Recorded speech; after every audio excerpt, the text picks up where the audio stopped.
अस्सलामुअलैकुम, welcome to news and information channel. आज एक और आपसे अपडेट शेयर करनी है जो कि सऊदी अरब से रिलेटेड है। सऊदी अरब में जितने भी गैर मुल्की हैं उनके लिए एक बहुत ही अच्छी गुड न्यूज़ है।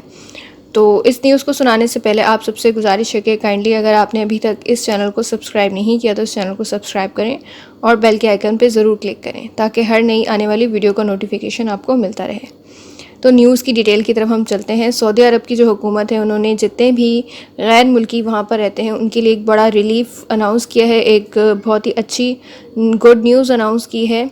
और न्यूज़ क्या है कि अरब मीडिया के मुताबिक जो सऊदी फरमा रवा हैं खादिमुल हरमैन शरीफैन शाह सलमान बिन अब्दुल अज़ीज़, उन्होंने गैर मुल्कियों के अहल खाना की जो अकामा फ़ीस थी उसको माफ़ करने की मंजूरी दे दी है। और जिन जिन के भी जो है वो अकामे जो है वो ज़्यादा हो चुके थे, एक्सपायर हो चुके थे, तो उनकी जो फ़ीस थी उसके अंदर उन्होंने उसको माफ़ कर दिया है। जो भी उनके वीज़ा की जो फ़ीस थी उसको उन्होंने माफ़ करने की मंजूरी दे दी है।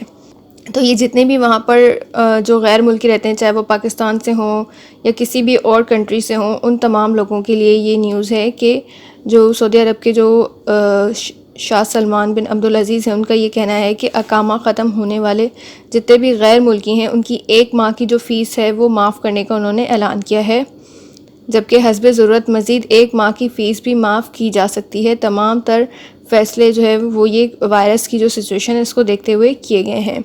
सऊदी प्रेस एजेंसी जो है उसके मुताबिक जो सलमान बिन अब्दुल अज़ीज़ हैं उन्होंने बहरान से मुतासर होने वाले शोबों, इदारों और अफराद की जो माली इमदाद है उसमें भी तोसी करने की मंजूरी दी है। तो ये एक बहुत ही अच्छी ख़बर है। जितने भी वहाँ पे लोग हैं जिनके वीज़ाज़ एक्सपायर हो गए थे तो उनके वीज़ा की जो 1 मंथ की जो फ़ीस थी वो जो है माफ़ कर दी गई है।